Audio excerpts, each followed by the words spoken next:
comunicativa con la información de la propiocepción inconsciente y directo se mete al cordón posterior. Es decir, que en el cordón posterior tenemos fibras, las propias, las que corresponden al cordón posterior, las que construyó la Nike, que son BTP, ¿no es cierto? ¿Sí? Es el edificio que ellos construyeron. Pero acá tenemos dos polizones. ¿Sí? Esta parte que era la parte más sofisticada de la Bunky, que era la mano de obra, que sube, propiocepción inconsciente, y otra que era la más vieja, que está pegada a la pared, que era TAP, ¿no es cierto? ¿Sí? Entonces, este ejemplo lo que quiere decirnos es que el segundo clan de Riel es este polizón que, aunque lleva propiocepción inconsciente, que es de función eferente, visceral y todo el asunto, no se procesa en la médula. La evolución obligó a que eso se procese en un nivel superior. Entonces no hace sinapsis aquí, sino que se mete directo con las fibras nuevas, con BTP. Cancherísimo, hermano. Yo desde que era mosca yo hacía estas cosas, chicos. Entonces, la propiocepción inconsciente viaja junto con la propiocepción consciente. Pero esto sucede solo en miembros superiores. Y se procesa en un lugar muy cercano a donde también se hace conexión para la sensibilidad epicrítica, para BTP. ¿Ya? Esto es un ajuste muy útil porque la propiocepción inconsciente y la propiocepción consciente se terminan confabulando, aunando, y el rato que se da una respuesta tenemos al cerebelo, pero también interactuando con estos niveles para que nuestra propiocepción inconsciente se apoye de la propiocepción consciente. Y ya veremos en niveles superiores, eso va a dar como resultado algo que se llama memoria del movimiento aprendido. ¿Sí? ¿Qué es eso de la memoria del movimiento aprendido? Escuchadme, estoy diciendo que eso se basa en propiocepción inconsciente con propiocepción consciente, que va a subir a su cerebro, usted concientiza por un lado y por otro lado el cerebelo recibe la información de su postura para mantenerle el tono. ¿Sí? Entonces, ¿por qué necesito yo esa propiocepción? Si usted concientiza cómo está sentado en una bicicleta y su papá le dice, enderezame la nalga, aprieta un poco más, estira los brazos, ese es el freno, usted empieza a calcular, ¿no es cierto? Entonces, lo que hace el cerebro y el cerebelo es registrar toda esa información de propiocepción consciente e inconsciente y servirse de algunos núcleos superiores que ya veremos en su momento, para que usted la primera vez que se sube está todo, y está todo concientizando. Pero inconscientemente su cerebro está registrando cada una de las posiciones. Dice, hermano, se cayó de lado, ¡pum! Esta posición no sirve, sigamos. Esto sí sirvió, se volvió a caer, corregimos, con esto se andó, con estas posiciones se mató. Tercera, ya dio 3 pedaladas, ¿cuántas pedaladas? Le soltó el papá del asiento, estos movimientos sí sirvieron, se volvió a caer, ya sabemos en qué falló. Estos movimientos descartamos, estas posturas las mantenemos. Y usted ya después no concientiza, agarra la bicicleta y empieza a pedalear. Usted jugaba básquet, al principio estaba así. Después se pasa la pelota. Manejaba bicicleta, al principio estaba así, se daba contra el poste. ¿Sí? Mamitas sin manos, mamitas sin pies, mamitas sin dientes, ¿no? Después es el duro robando mango del barrio, ¿no es cierto? Coge la bicicleta, llega donde el vecino, se baja y voló. Nadie le atrapa. ¿Sí? Maneja su vehículo, usted no concientiza cada uno de los movimientos. Y me adelanto, es un núcleo que ustedes ya conocen, el que trabaja con el cerebelo para que esta información sea posible. Son dos núcleos que ustedes ya escucharon alguna vez en desarrollo: los núcleos continuos transversos y el núcleo olivar inferior. Los que sufren el fenómeno de la bola de helado. No me van a decir que la de la comida no es bueno. No, a mí me parece bacanísimo.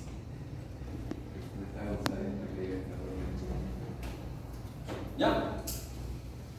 Entonces, estas vías aferentes siempre necesitamos de información que procesar para luego tomar decisiones. Y eso es lo que termina haciendo su cerebro gracias a la percepción consciente e inconsciente. Y por eso es que nosotros asumimos la posición de bipedestación por todos esos procesos cuando ya decidimos erguirnos. Y su propiocepción inconsciente le manda otra información a su cerebro cuando está acostado, o cuando está manejando, o cuando está cicleando, o cuando está trotando. ¿Sí? Entonces, esos son los dos clans de riel que pueden haberles generado sufrimiento. Reflejos, si conocen. Preguntas, seguimos con las preguntas. Gracias por las preguntas, doctor Coro. ¿Quién era que me preguntó? Doctor Vega, tiene dos más. Doctor Echeverría tiene un más por haber abordado lo de los fascículos. No sé si que me será algo complicado. Mi relación más, no habla sobre el dolor, sino cómo se relaciona sobre el caso. Concreto, Nora. Ajá. Como ya sabemos, el dolor va a ser originado por las terminales libres, ya de eso, van a ser incluso lo que son las fibras A delta y fibra C. Las fibras C son las que van a dar el dolor crónico y las fibras A delta son las que van a dar el dolor inmediato. Entonces, porque se asocia con una específica cerebro. Ya, y el punto es que, ¿cómo eso se relaciona con los pacientes que tienen el síndrome de insensibilidad al dolor? El síndrome de insensibilidad al dolor. Digo, ¿cuál sería la causa? ¿Sería a nivel de las terminales, a nivel de signasia o a nivel de procesamiento de esa información? Tengo entendido que es por no un inadecuado desarrollo de la vía carpal. O sea que las terminaciones libres no están capacitadas, son disfuncionales, entonces no se disparan. Esas personas no solamente tienen sensibilidad al dolor, sino tampoco tienen sensibilidad protopática. No sé si ustedes vieron un capítulo del Dr. House que le llega una niña y fingía el dolor. Sí. Pero ella también le tocaban y no se daba cuenta.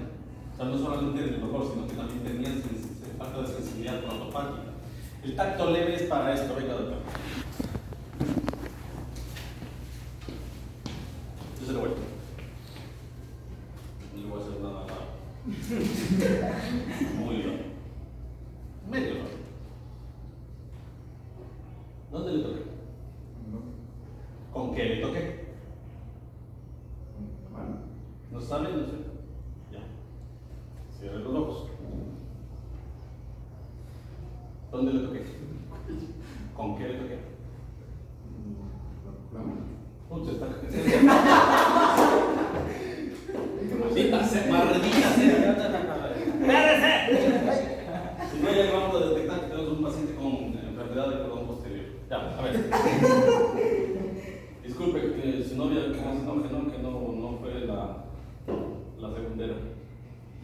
¿Dónde le estoy tocando? ¿Con qué le toqué? ¿Qué le dibujé? ¿Ya?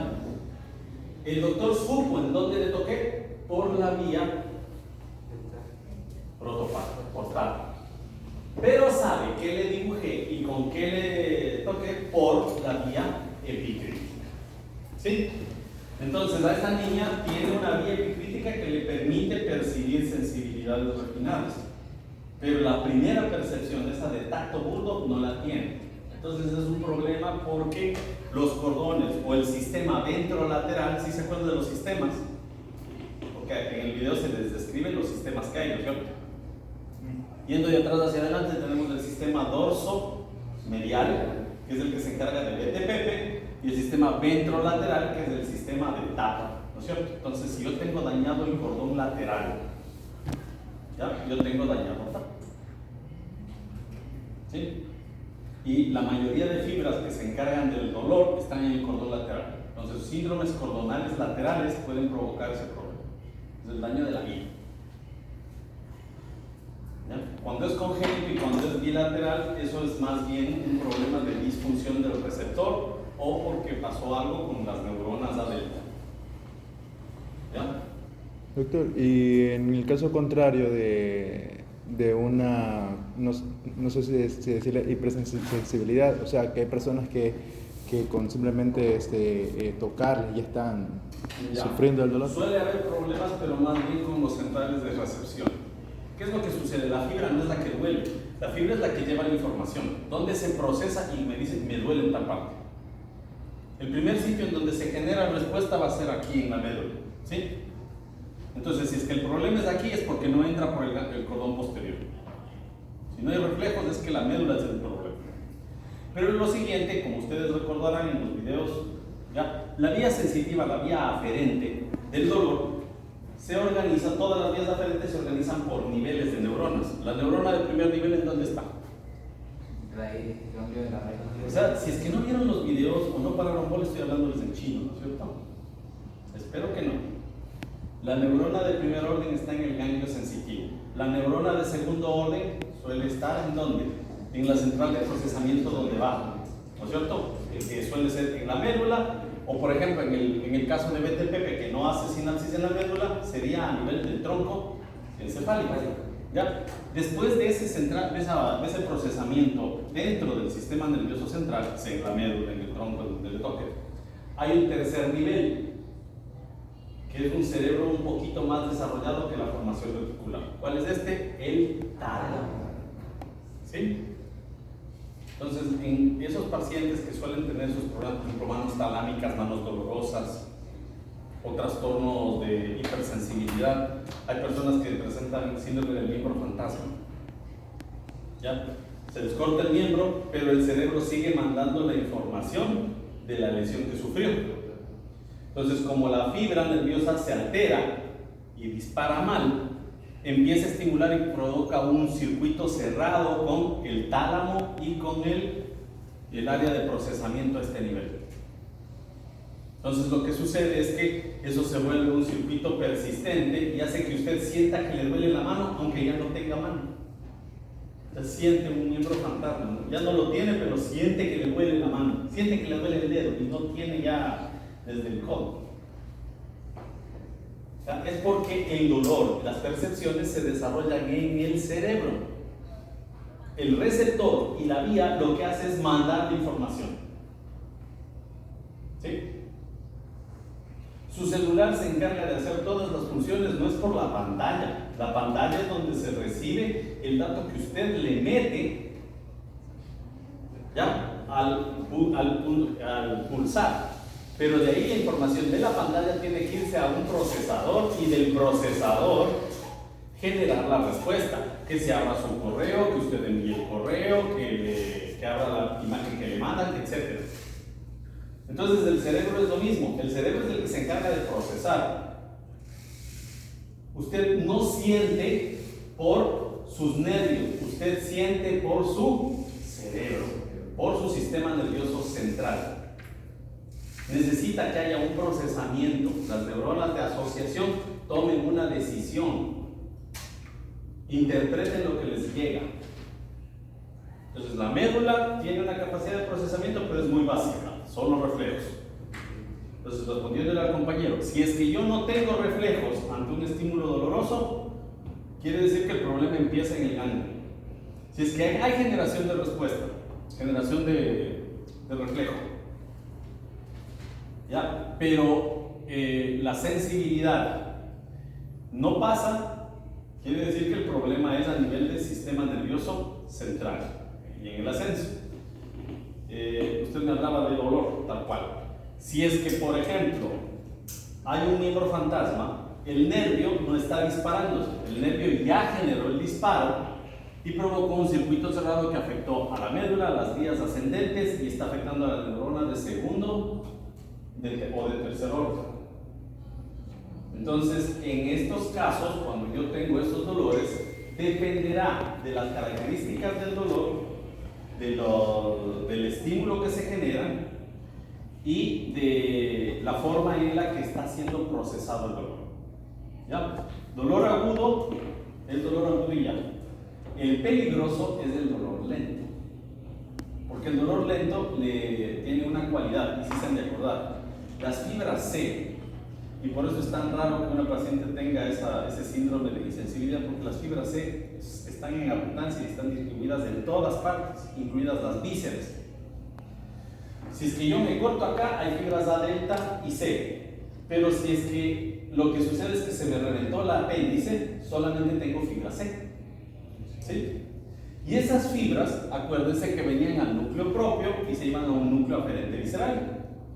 Y esas hacían que suban las fibras hacia los niveles superiores. Las fibras C buscan centrales viejas. ¿Sí? Y acuérdense que las fibras C desarrollan, van quedando, se van lanzando colaterales hacia la formación reticular. ¿Qué era la formación reticular? La formación reticular es un cerebro primitivo. Aquí está el encéfalo, aquí está el diencéfalo, aquí está el mesencéfalo, acá tenemos la protuberancia, acá tenemos el cuarto ventrículo, el bulbo. ¿Sí? La formación reticular está aquí. Este era el ganglio cerebral del gusanito. ¿Sí? Acá tenemos la corteza sensitivaria postrolándica. ¿Ya? Entonces las fibras A delta suben y van para acá. ¿Sí? Y yo sé dónde me duele, dónde me golpearon. ¿Ya? ¿Se acuerdan que de aquí la información pasaba a un área de asociación para yo acordarme cómo duele cuando me pico con una aguja o cómo es quemarme? ¿Sí? Porque yo necesité procesar para interpretar el dolor y lo guardo en mi memoria. ¿Ya? Si es que alguno de ustedes tuvo un dolor intenso, por ejemplo un dolor visceral, puede ser un dolor de dientes, ¿sí? O un dolor de tripa, ¿no es cierto? Una indigestión. También esa información va a subir de alguna manera y va a ascender, pero por fibra C, ¿no es cierto? Porque eso es visceral, ¿ya? El tema es que las fibras A delta, pero más la C, empiezan a ser colaterales acá a la formación reticular y se forma un nuevo sistema, un sistema espino reticular. Y este espino reticular, las fibras de la formación reticular mandan al tálamo un fascículo que se llama el retículo talámico. Pero este tálamo, y se han de acordar, porque yo les dibujo ahí, es como un corviche. ¿Sí? Eso. Entonces ahí yo les hago la reseña para que se acuerden cómo son los núcleos, ¿no es cierto? ¿Ya? Hacemos la división, nos acordamos que acá se acá el ventrículo. A ver, ¿se dan cuenta que sí había bastantes preguntas? ¿No? Entonces partíamos al corviche y nos dábamos cuenta que esta parte que es la ventral, esta es la dorsal, acá esto correspondería a, si es que era esto de acá, lateral, ¿no es cierto? Lateral, ¿ya? Era la representación de la mano y el pie, ¿no es cierto? Tronco, mano, pie, porque eso es lo que corresponde a la médula espinal, pues, extremidad superior, extremidad inferior, cuello y tronco. Entonces, acá, a esta parte llegan las fibras A delta, y algunas fibras C, ¿sí? Pero el grueso de las fibras C envían su información a través del circuito retículo talámico. ¿Por qué? Porque este era un cerebro antiguo, era un bunky que tiene que hacer conexiones con un nivel superior. ¿Sí? Entonces hace conexiones desde la formación reticular hacia el tálamo, pero en un sector que está aquí metido en una parte, en una bandita de sustancia blanca que se llama la lámina medular interna. ¿Sí? Entonces, como se llama lámina medular interna, los núcleos que están aquí metidos, que son antiguos, es un tálamo rudimentario, ¿sí? Antes de que aparezcan estos tálamos tucasos, ¿no? O sea, de alta definición, pilas de litio, toda la verdad, Teslas. Teníamos pichirilos, ¿sí? unos tálamos tonterosos. Estos son los núcleos intralaminares. Y esos núcleos intralaminares son tan primitivos porque se encargaban de percibir el dolor burdo, el antiguo, ¿sí? Los núcleos el núcleo el ventral posterior y lateral del tálamo se encargaba de mandar las fibras hacia esta corteza, ¿sí? Para que yo procese, concientice el dolor. Me duele el brazo, el doctor me golpeó con no sé qué cosa en el hombro, ¿sí? ¿De acuerdo? Pero, en el momento que le duele la víscera, es un dolor difuso que a usted tenía que alertarle. Entonces, no es que se va a esta partecita. Las fibras del núcleo intralaminar, como son las primitivas, se distribuían como abanico. a toda la corteza cerebral. Se encendía como poquitos, como el árbol de Navidad, toda la corteza. Y por eso usted está dormido plácidamente, se le rompe el apéndice, se le tapa, se le inflama y usted se despierta con el dolor. Porque estos núcleos intralaminares generan una activación de toda la corteza y usted se despierta. ¿Sí? Y como son fibras antiguas, primitivas, ustedes recordarán que en el desarrollo, ustedes veían al cerebrito así, ¿no es cierto? Aquí estaba el cuerpo calloso, el tálamo, el hipotálamo, el epitálamo, y esta corteza que era la primera en aparecer, que se llamaba el arquipalio, ¿no es cierto? ¿Se acuerdan? ¿Vieron los videos o no? Sí. ¿Ya? El alocórtex o arquipalio es la corteza más vieja, ¿no es cierto? Si las fibras C se encargan de repartirse en todo el grueso de la corteza, hay un sitio en donde especialmente va a haber más fibras C que llegan, y va a ser en esta parte, el arquipalio, que se conoce como corteza del cíngulo. Y la corteza del cíngulo es una corteza que es notoriamente más desarrollada en presencia de estrógenos, es decir, que la tienen más desarrollada ¿quiénes? Las mujeres. Y la corteza del cíngulo se relaciona con memoria emotiva, sensibilidad, emociones. Ay, es que el FEI ya empezó con su machismo. No es machismo, es biología. Vayan que se con Diosito. ¿Sí? Por eso, ¿ya?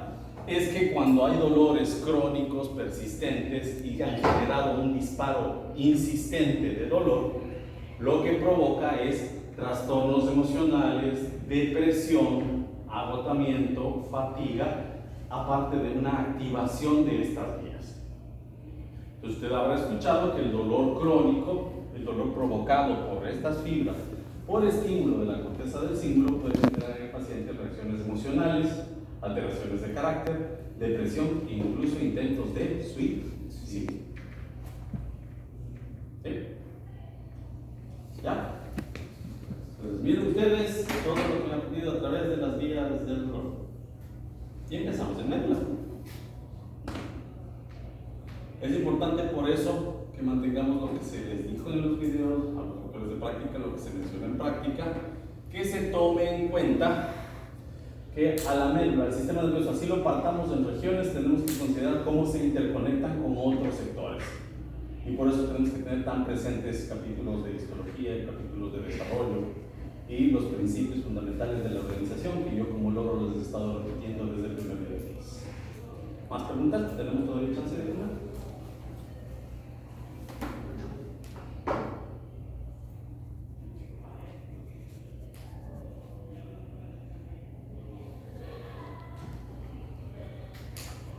Ya voy a ir a buscar. Ay, se me decepcionaría el maraco. Es que bueno, ya manejarse en política